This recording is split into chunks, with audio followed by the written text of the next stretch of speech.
7h19, merci de votre écoute. Notre chroniqueur Patrick Klugman nous a rejoint ce matin en studio comme tous les mercredis. Bonjour Patrick. Bonjour. Alors ce matin, vous souhaitiez revenir sur cet hommage national qui sera rendu dans quelques heures par Emmanuel Macron au professeur assassiné Samuel Paty qui a été décapité vendredi dernier. Patrick, vous êtes avocat, vous défendez notamment certaines parties civiles au procès des attentats terroristes de janvier 2015. Est-ce que vous pensez que nous sommes actuellement correctement armés face au terrorisme ? Ilana, je vais m'efforcer de vous répondre sans tabou. Face au terrorisme, oui. Face à l'islamisme, non. Nous avons depuis 2013 totalement refondu nos services de renseignement, dotés de capacités nouvelles, de moyens juridiques inédits.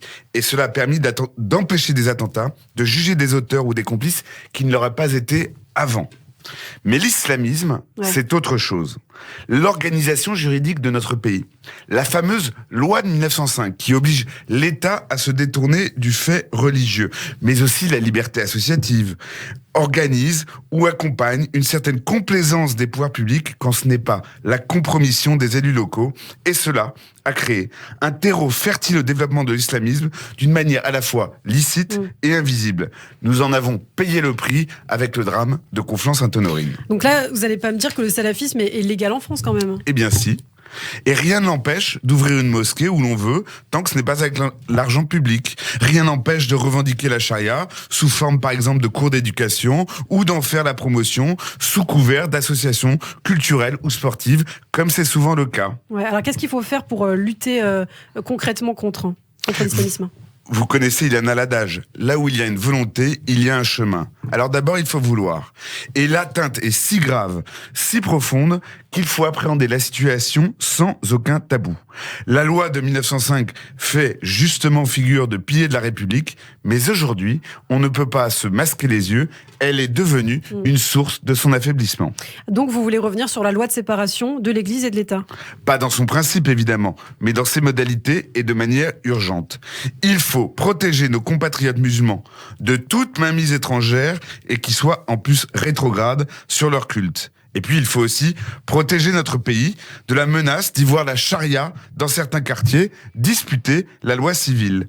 Donc oui, on devrait investir le denier public, construire des mosquées que le contrôle, avec des imams qui seraient des fonctionnaires parlant, prêchant français. Il faut mettre l'islam français sous contrôle administratif pour l'arracher à l'islamisme, en tout cas pendant une période temporaire.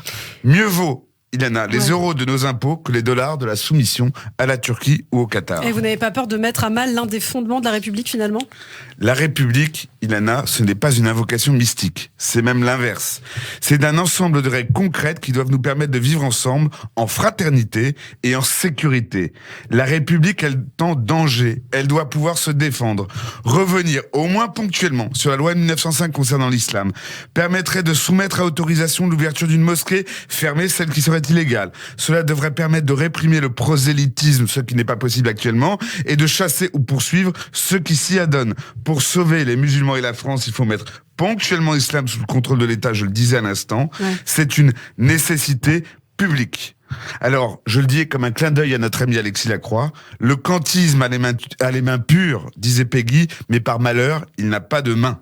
Pour sauver notre République, acceptons d'en faire évoluer les règles. Et c'est ce que va tenter de faire, en tout cas, on pense Emmanuel Macron, le président de la République. Alors, je voulais revenir, Patrick, aussi sur cette proposition de loi contre la haine en ligne qui avait été portée par la députée La République En Marche, Laetitia Avia, qui sera d'ailleurs notre invitée mardi prochain en studio.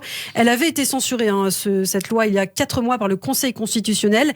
Mais après l'attentat islamiste de vendredi, finalement, elle semble revenir en force. On se dit qu'elle aurait peut-être pu être utile. C'est une mesure que vous soutenez ? Alors, la loi Avia, Ilana, a été soumise dans une nouvelle lecture et dans une nouvelle mouture hier au vote et a été adoptée par l'Assemblée nationale.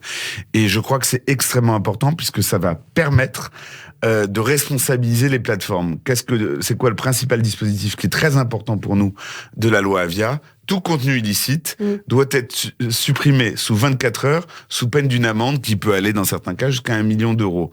Voilà un outil dont nous avions besoin. Alors elle est critiquée, y compris dans le camp des associations antiracistes. On la critique essentiellement parce que ça laisse aux plateformes l'appréciation de ce qui est manifestement illicite, mais avec le risque d'une sanction derrière. Je trouve que c'est un bon équilibre entre la réactivité et l'autorité du juge. Moi, je pense qu'on a besoin d'outils nouveaux. Et puis, il y a une deuxième chose qui est en train de se faire, c'est qu'on est en train de sortir tout ce qui est l'incitation à la haine de la fameuse loi traditionnelle sur la presse qui réprime la diffamation, la loi de 1880. Et je pense qu'à l'aune des plateformes et des réseaux sociaux, c'est devenu également une urgence. Quand on voit ce qu'a été la jurisprudence que nous avons pourtant battue pour établir, de la répression des contenus haineux et qui ne s'est pas du tout montrée probante dans la mesure où vous avez encore les Dieudonné, les Soral qui continuent à faire des choses même quand ils sont condamnés. Bon, ça va dans le bon sens. Justement, Emmanuel Macron a annoncé hier sa volonté de dissoudre l'organisation anti-israélienne Cheikh Yassine. Ça faisait des années que des organisations juives luttaient contre cette organisation.